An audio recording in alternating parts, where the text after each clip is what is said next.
Relation রাখার পরই যদি তুমি প্রেগন্যান্সি কনসিভ করো তাহলে কিন্তু একটি লক্ষণ তোমার মধ্যে দেখা দেবে। এই একটি লক্ষণ নিয়ে কিন্তু ভিডিওতে আমি আলোচনা করব। ভিডিওটি কিন্তু ধৈর্য সহকারে দেখতে হবে। যদি তোমরা মাঝেই ছেড়ে দাও তাহলে কিন্তু কিছুই বুঝতে পারবে না। তো চলো আজকের এই ভিডিওটা শুরু করা যাক।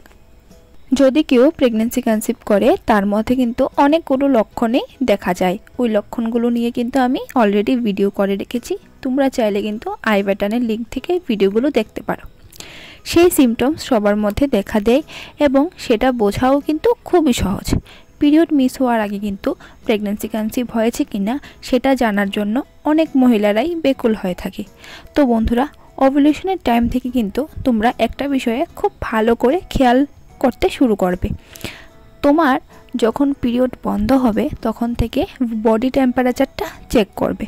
ঠিক যখন ওভুলেশনের সময় কিন্তু বডি টেম্পারেচার বেড়ে যাবে, প্রায় 1 ডিগ্রি পর্যন্ত টেম্পারেচার বাড়তে পারে।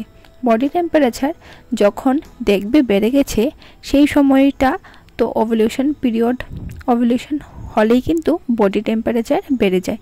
তারপর তোমার ডিম্বাশয় থেকে যে ডিম্বাণুটা বের হয়েছে সেটা যদি শুক্রাণু দ্বারা নিষিক্ত বা ফার্টিলাইজেশন হয় তাহলে কিন্তু জাইগোট বা ভ্রূণ গঠন হয় এবং বিভিন্ন কোষে বিভক্ত হবে। তারপর ইমপ্লান্টেশন হবে। এই সমস্ত পরিবর্তন হবে। ওভুলেশনের পরও প্রায় 2 সপ্তাহ পর্যন্ত কিন্তু বডি টেম্পারেচার বেড়েই থাকবে।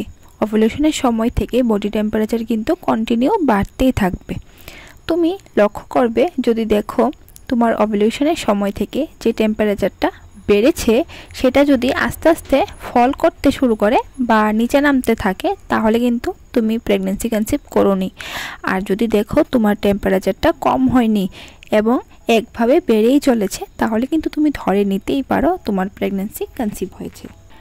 কারণ এই সময় কিন্তু অনেক ধরনের হরমোনের নিঃসরণ হয় এবং শরীরে রক্ত সঞ্চালন বা ব্লাড সার্কুলেশনও কিন্তু অনেকটা বেড়ে যায়, যাতে বাচ্চাটা ভালোভাবে বাড়তে পারে।